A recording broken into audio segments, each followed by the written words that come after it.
Բարեկալու Սիվիլներ տաղավարում հյուրընկալել եմ ընտրական գործընթացների փորձագետ Մարիամ Հովեյանին։ Բարև ձեզ։ Շնորհակալ եմ Մարիամ հրավեր ընդունելու համար։ Մարիամ, տեսեք, այս ընտրություններ հունիսի 7-ին կայացած խորհրդարանական ընտրությունների արդյունքները քաղաքական տարբեր ճամբարներ դիամետրալ տրամագծորեն տարբեր ձև են մեկնաբանում։ Իշխանության կարծիքով ամեն ինչ նորմալ է անցել, թեպետ փոքր ինչ-որ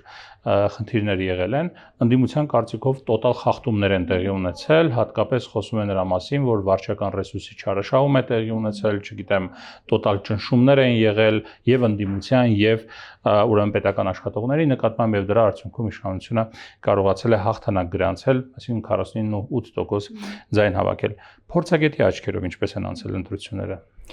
Քաղաքական ուժերը իհարկե կարող են քաղաքական հայտարարություններով հանդես գալ, բայց ես կառաջարկեի փոխարենը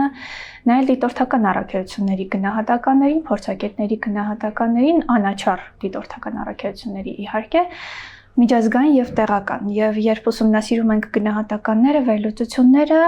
չենք տեսնում այնպիսի փաստեր, այնպիսի համատարած խախտումներ, որոնց հիման վրա կարող էինք պնդել, որ ընտրությունները լեգիտիմ չեն,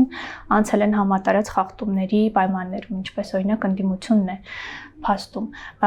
Այո, խնդիրներ եղել են միանշանակ եւ նախընտրական շրջանում քարոզարշավի եւ դրանից նույնիսկ առաջ, երբ օրինակ նայենք կուսակցությունների կազմավորմանը կամ ֆինանսավորմանը,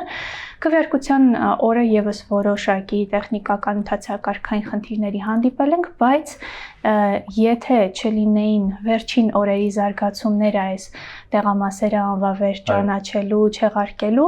կարելի էր ասել, որ մինչև այս պահը ընտրությունների որակը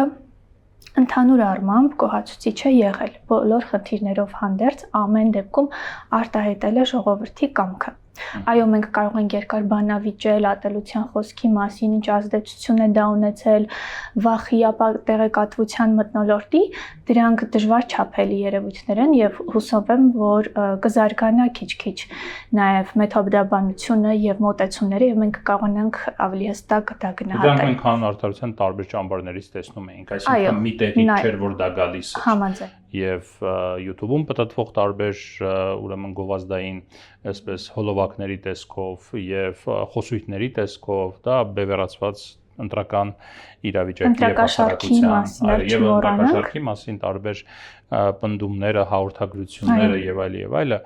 այնուամենայնիվ, տեսեք, հիմա բանավեճը այս պահին ընթանում է նրա շուրջ թե 2 կամ 3 տեղամասերում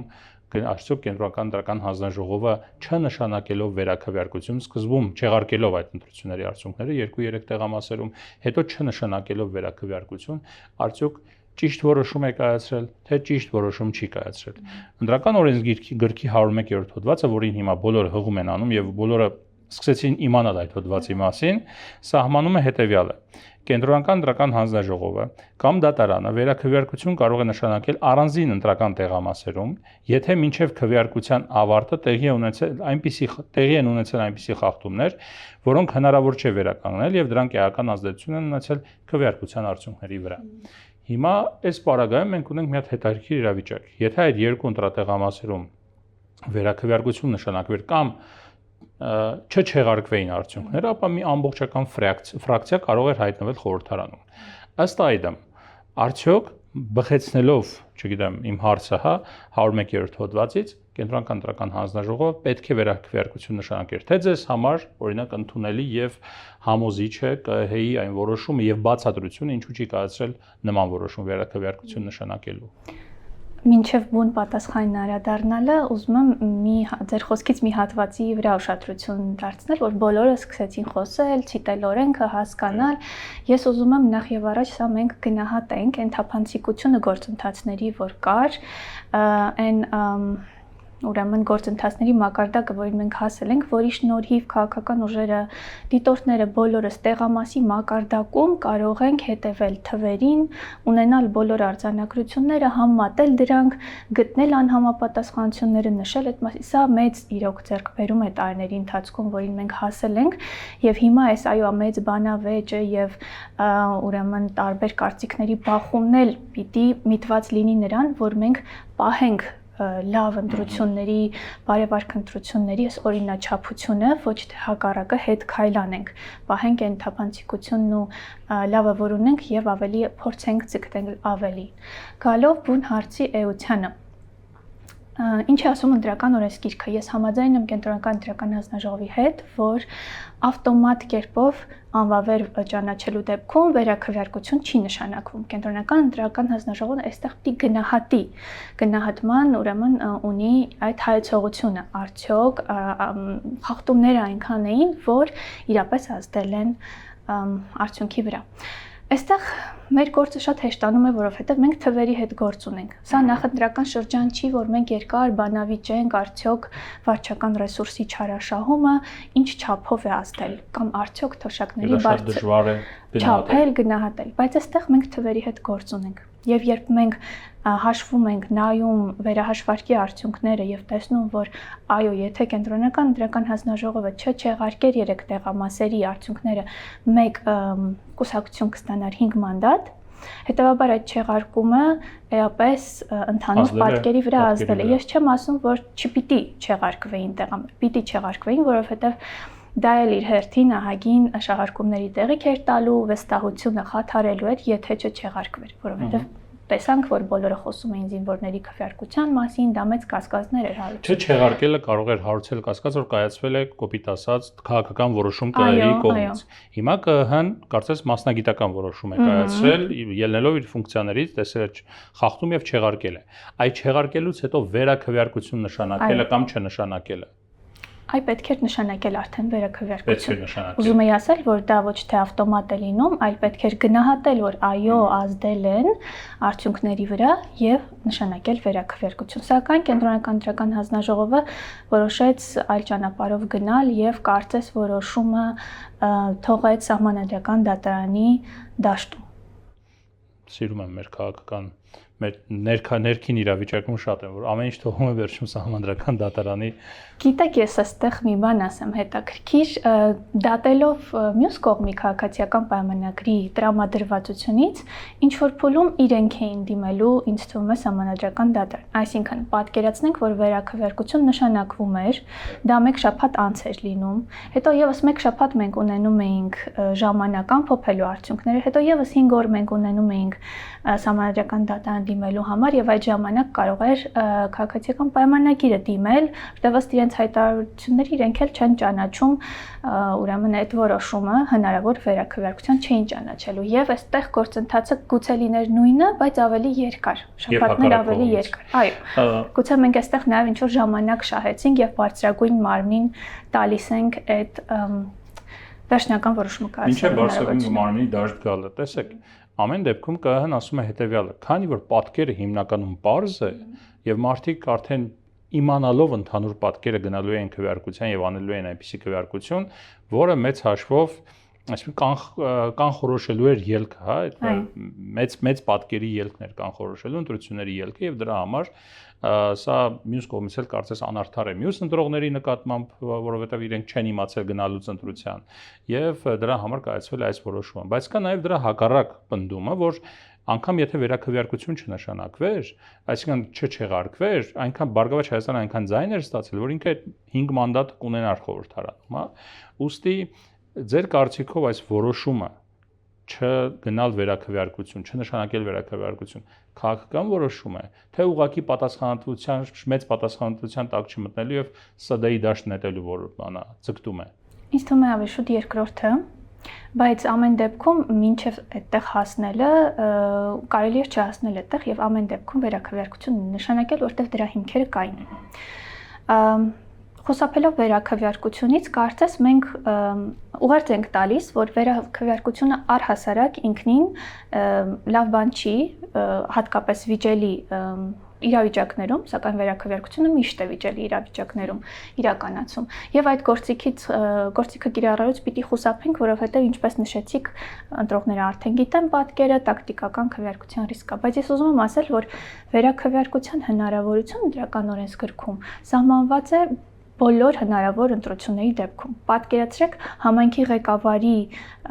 ընտրության դեպքում եւս վերաքվեարկության հնարավորությունը առանձին տեղամասերում սահմանված է։ Ավականու անդամների արժանտրությունների երկրորդ փուլի, այսինքն պատկերացնենք իրավիճակ, որ գյուղում ինչ որ գյուղում են ընտրություններ շատ փոքր թվով ընտրողների եւ իրավիճակ է ստեղծվել, որ պիտի գնանք վերաքվեարկության, ինչը ընտրական օրենսգիրքը նախատեսում է։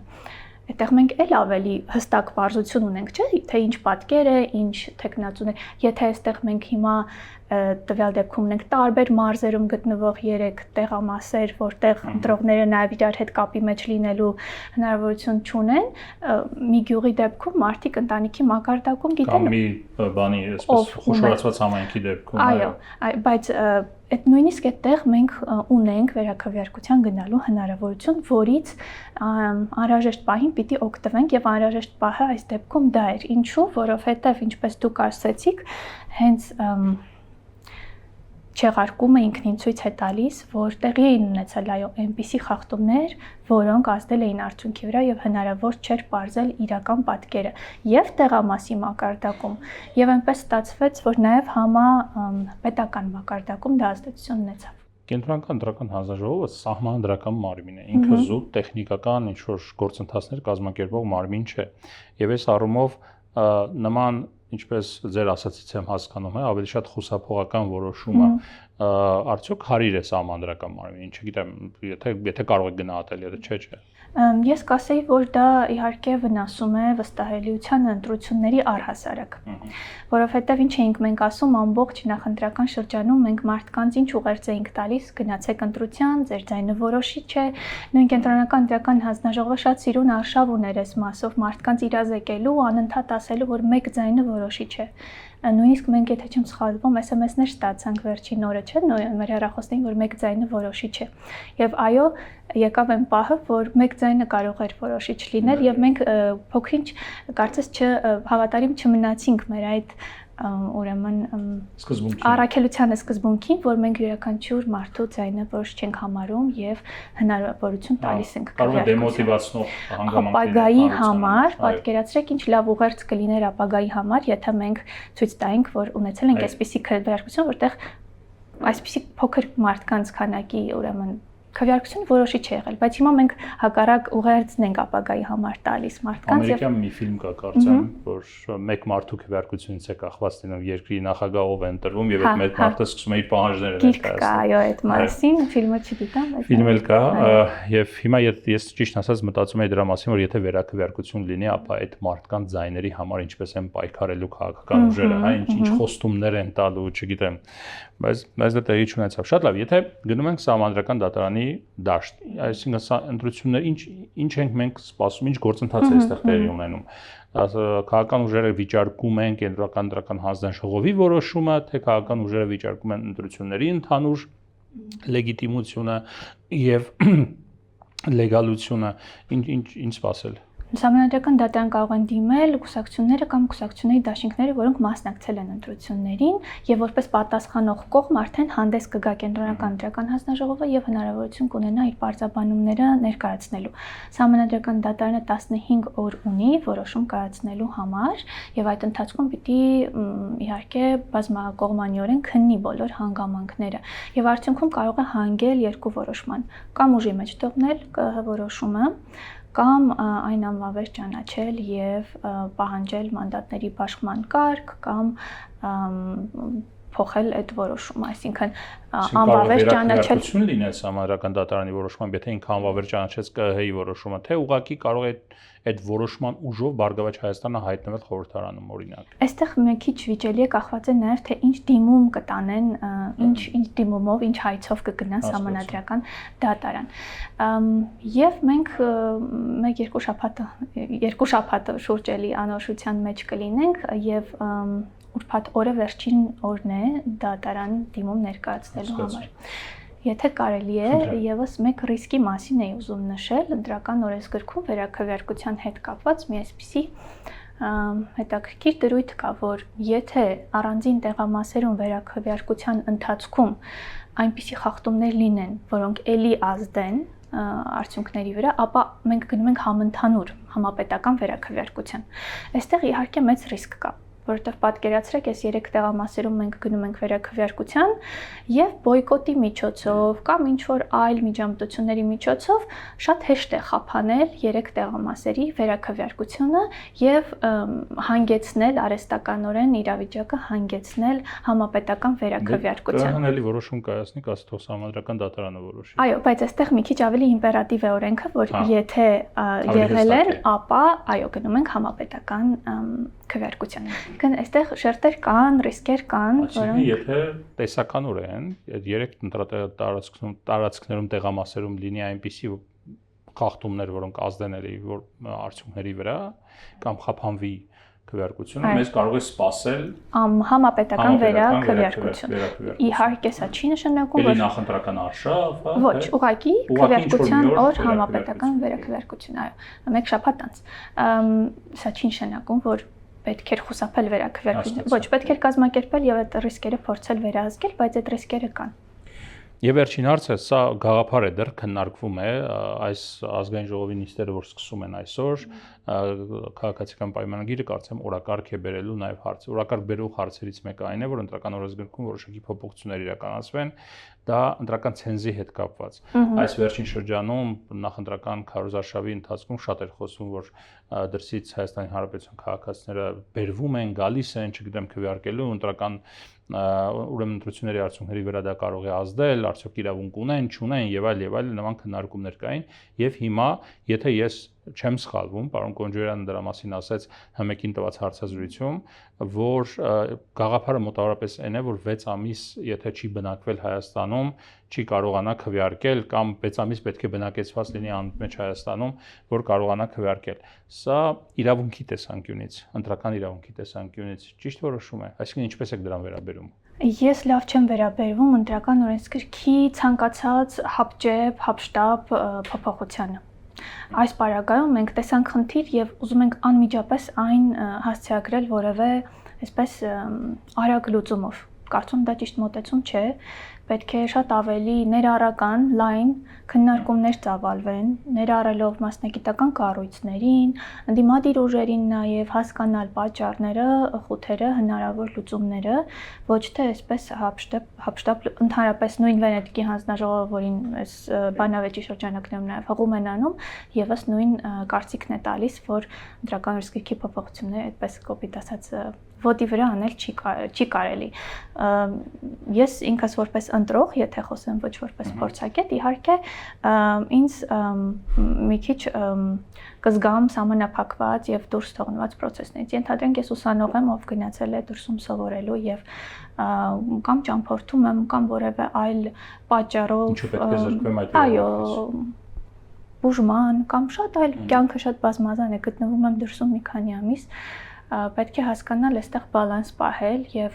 ամեն ինչ միայն արգելելու ճանապարհով գնալը ճիշտ չի իմ կարծիքով։ Շատ լավ, շնորհակալ եմ զրույցի համար։ Ես եմ շնորհակալ։ Իմ զրուցակիցը Մարիամ Հովեյանն էր։ Ցտեսություն, կհանդիպենք։